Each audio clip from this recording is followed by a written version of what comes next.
Hi, and welcome to Chamber Chat via Zoom. I'm 𝗹𝗶𝗀𝗀, president of the Chamber. So excited to have Kate Wittemann here. She is the owner, president of Balanced Bookkeeping and one of our newest members. How are you? Good. How are you? Thanks I for am having me. great. It's so nice to see you. We got to kind of formally meet each other and catch up a little bit before hitting record. So I'm just so excited to have you as a member. Yeah, I'm looking forward to it. I've been meaning to join for a while now, so I'm excited. It's great. And I saved this question, so I was going to ask you this before we hit record, but I wanted to get the full answer so everybody could hear it. I want to know what inspired you to open Balanced Bookkeeping. So I have a very heavy background in corporate compliance and finance. I worked for two Fortune 75 companies. I was the person behind the scenes checking to make sure everything was done correctly. When I met my husband, he had a pretty large business that was really struggling, market conditions, everything else. It just crushed his business. It was bad. It was brutal.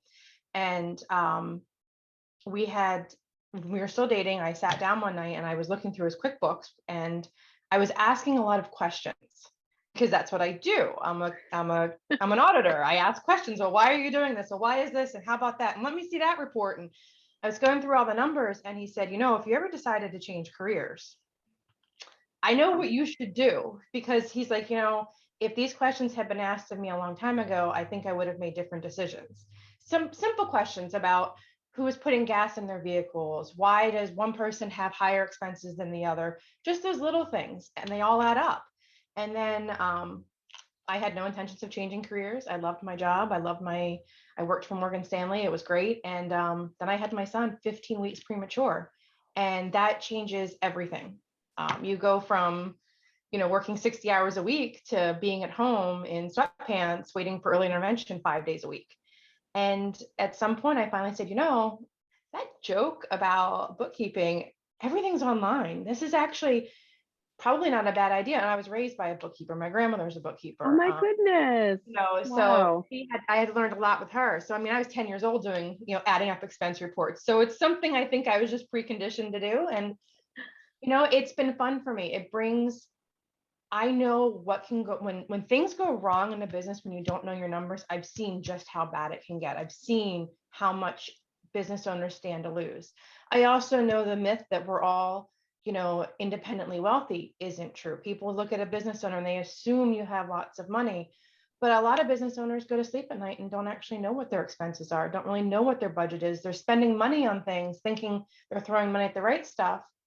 But if you go to bed at night and you don't really truly know your numbers, you're not doing yourself any favors. And so that's kind of, I wanted to take my ability to be very objective and review things and help other business owners out, so that maybe somebody doesn't have to go through what we went through as a family, because it really stunk. It was pretty terrible. But we got through it. We're moving on. And yeah, and that's one of the very first things that I do is I tackle reports and make sure that what you're getting out of your reporting is what you really need, because everybody needs something different from the reports, and it's helping, that I enjoy it. I tweak it for business owners. So It's so important for businesses to have somebody like you, because I always use the example of a baker. They're really great at making cakes, but it doesn't mean they're great at everything else. So you need to have the supports around you to help you run a business. Right. You don't really want me decorating your birthday cake, but I can tell you how much money you have to buy the supplies to make the birthday cake. But that's exactly it. And that's the line I actually use very often is, you didn't get into business because you like counting pennies. I did because I do. Let me do what I'm good at so that you have time to go and focus on what you're good at. And I find that, a lot of people put off the bookkeeping. So in the last few years, when the pandemic hit, we really saw a lot of businesses struggle. We were applying for PPP, the EIDL loans, and a lot of folks didn't have what they needed. So it was like this mad dash to clean everything up. But none of my clients had that, because we close out every month as if it's year end. Every month, any journal entry go in. Every month, everything's reconciled. And honestly, all of the businesses I work with survived. Everybody knew their numbers and were able to make decisions pretty quickly, because they could run a report. It was accurate. We knew what expenses we could cut. And I had already harassed them to cut some expenses. We all have subscriptions. Yes. Right. And I bet you pay a lot more for subscriptions than you realize. So that's a good tip. Duly Start there. noted. I'm gonna have to look at that this week. I'm like, as you say that, I'm like, ooh. When you probably actually wanna sit know. down and look at it, it's sometimes horrifying. Yeah, I'm guilty. I have to do it every couple months. yeah. Oh. Yeah. So, yeah. So I think we've touched a little bit on what your answer is going to be for the next question, but I'd love to know what makes balanced bookkeeping different from other bookkeeping services.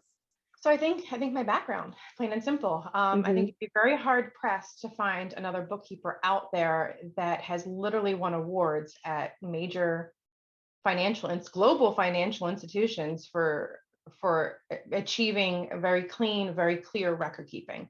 You know, compliance for finance, when you are a local controls manager, your job is to make sure everything's being done the right way. The forms are being filled out right. The trades are appropriate. The life insurance policy that someone wants to get is the right one for them. So you spend your days analyzing and all that. And I took over the worst branch, and within 6 months, we got the award for being the best branch. Wow. Yeah, it was pretty horrifying actually when I was at AXA. It was bad, and then all of a sudden it was really good. And Amazing.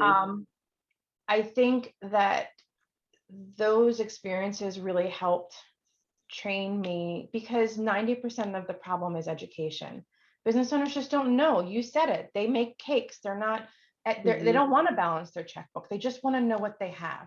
And I have some clients that we laugh. I'm like, listen, you don't have to know. You have to tell me, what do you need from these reports? And I love Adobe PDF. I pull up their reports. I highlight things. I circle. I point big red arrows at numbers so they don't miss it.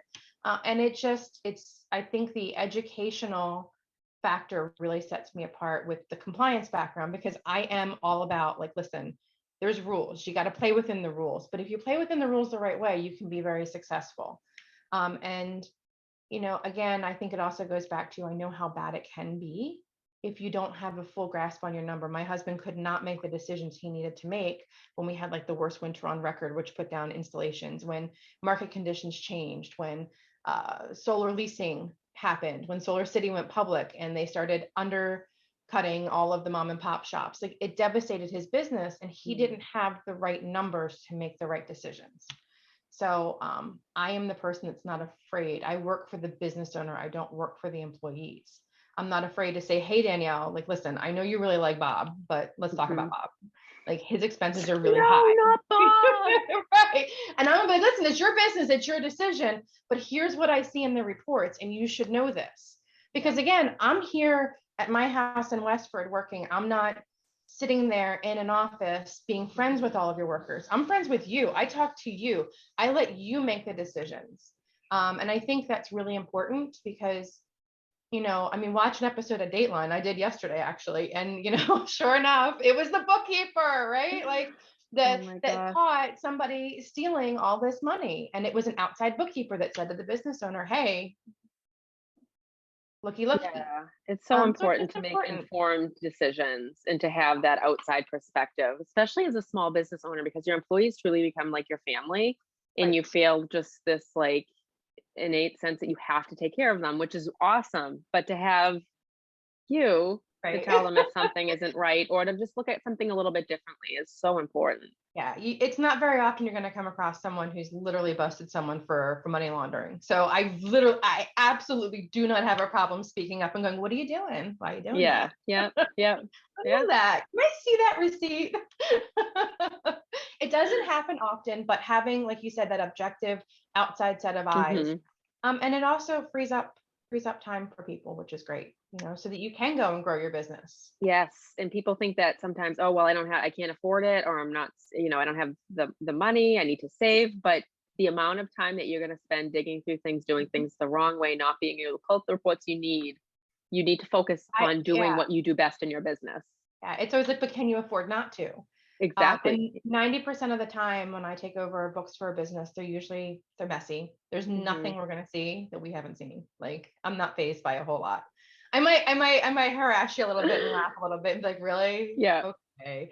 But we dig in, we reconcile, we recode everything. build out your chart of accounts so it's easier to read. Like, you're not an accountant. Like, you don't, like, you want to be able to read your reports. The reports are worthless if the business owner can't read them and understand them.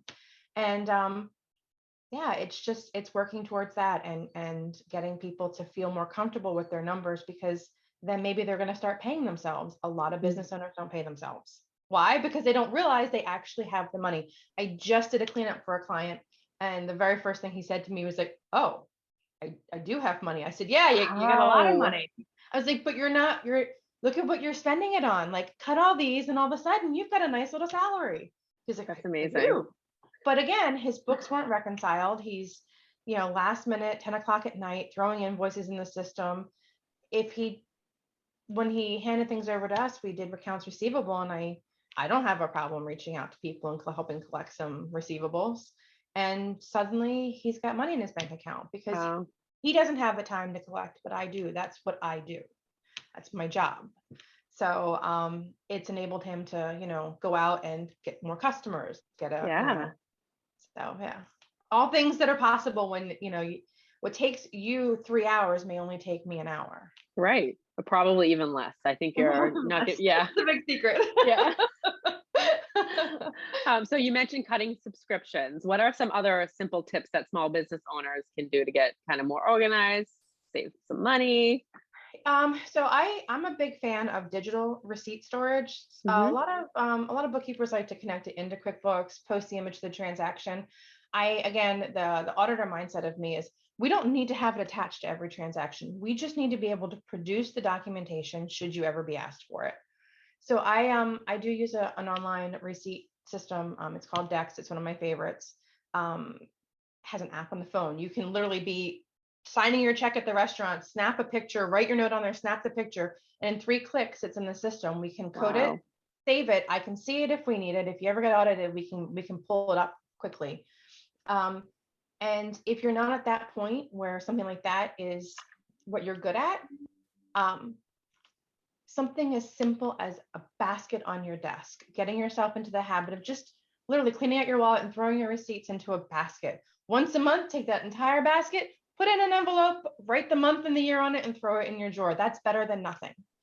Because at some point, you're going to need the copy of some receipts. And while there's rules around what receipts you need, it's generally $75 or more that you need to keep. I am a big fan of saying, don't tell yourself that. Tell yourself, I need to keep the receipt. Because it's easier to make a habit of just keeping all receipts rather than being, oh, wait, do I need this one or do I need that one? Which one do I need? Just throw them all in the basket. If you need it, great. If you don't, great. So those would be the big things. Those would be, subscriptions are a doozy, and everybody has a ton of subscriptions. And then just little habits like receipts. Because if you get audited and you cannot produce your receipts, then it starts to get ugly. And no commingling. Get your business account. Just do it. There's plenty of people in the chamber, right? It's a couple of banks. Yes. Go to one of them. Open a business account right away. If you get audited, guess what? You just opened up your personal finances to the same tax audit. And it's just a headache. And they don't like it. That's a huge headache. Who wants to do that? Yeah. Right. Not me. Definitely not me. You want them to show up, give them what they need, and watch them go away. You're clearly very knowledgeable and excited about what you do. What is your favorite thing about being a bookkeeper? My clients. I have great clients. I mean, I have clients that literally, like, we don't even talk business half the time. It's a phone call of just like, hey, how are you? Because things are running well. So it's just fun. I just enjoy being able to help people feel less stressed. It's just fun. They're less stressed. I'm not stressed because it's what I do. So I don't have a problem doing it. They're happy because a lot of times they get back on average, probably 8 to 10 hours a month. That's a lot. That's huge. That's a couple hours a week. I mean, coding transactions, and most of the time it's not even done right. And then all of a sudden they have all this time back. So they're happy. Yep. And it's just fun to see. It's fun to watch businesses grow. I have a client that started out cutting lawns, and now he does major excavation work. And it's just been really exciting to see. And every so often he'll call and be like, hey, I know we were tracking things this way. Is there any way to break it down that way? Okay. And we change it all up and we give him the new reports, and suddenly he's got quite the business, and it's been fun to see. So it's just, watching other people succeed. It means I'm doing something right, and it makes me happy. In the peace of mind, because I know there's so many small business owners that their finances keep them up at night. So to know that they have somebody professional that's taking care of that alone. And I think is that's the huge. best kept secret too, Danielle, is that most people are like that. People stand in a room, and I think that the hardest part for me to get through to everyone is that don't be embarrassed. One, I sign a non-disclosure agreement. I'll sign it even just to talk to you and take a peek at your books to see what's going on. You don't even have to be under contract with me for me to sign something to say, hey, I'm not going to talk about your bookkeeping. Yep. And don't be embarrassed. Like, I guarantee you, your buddy you're standing next to who's talking a good game, his books are probably worse than yours. So like, don't worry about it. Like, don't let embarrassment of whether or not you think your books, it's like getting your house cleaned. I have a friend that refuses to hire someone to come in because she's embarrassed about how her house looks. And I'm like, but that's what they do.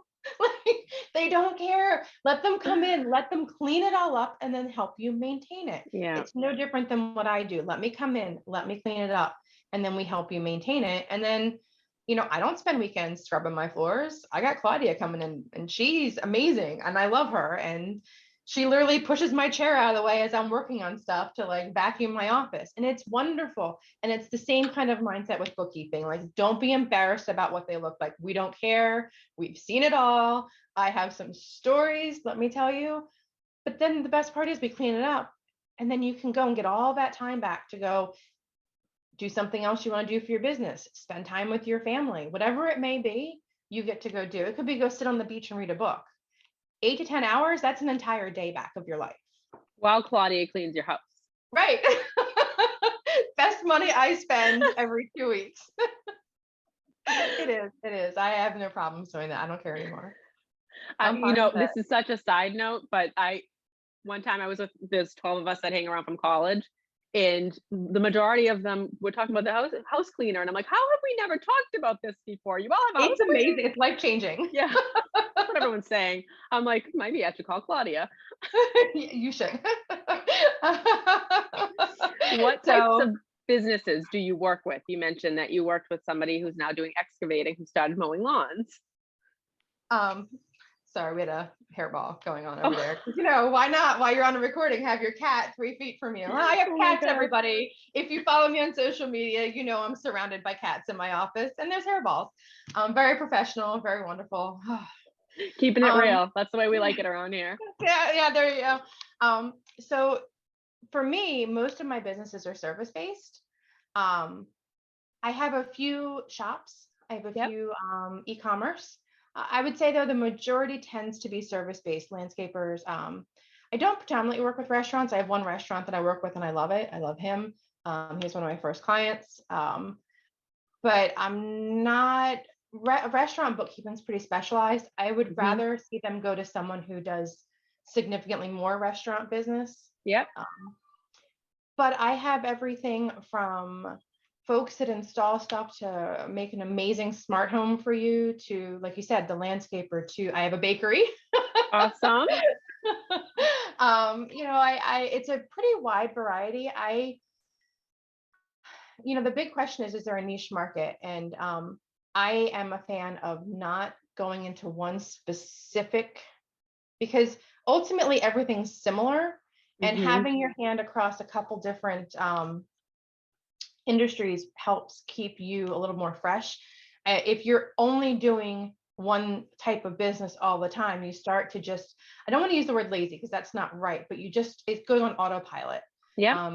And sometimes it's like, no, I didn't see that for them, but you know what? They were using that payroll company, and I've seen that before. Over on here, it's a little bit different. So I would say they're mostly service-based, but we do some shop. We use Square, Shopify, and things like that. Yeah. Excellent. Yeah. As you were talking, I'm thinking you work with different kind of industries, so it keeps you sharp, keeps you on your toes. I would say if it was more of a question of what's my ideal client, it would be more of a personality in a person. I want someone who's engaged. I want someone who cares, who values what we bring to the table, and then who gets me what I need. I can't help you if I don't have your bank statements. Yeah. So an engaged business owner that, has a little bit of a sense of humor because life's too short. Absolutely. It's just a woman with cats and hairballs. I love it. Because I'm throwing it on mute. Is there anything else you want the viewers to know about your business?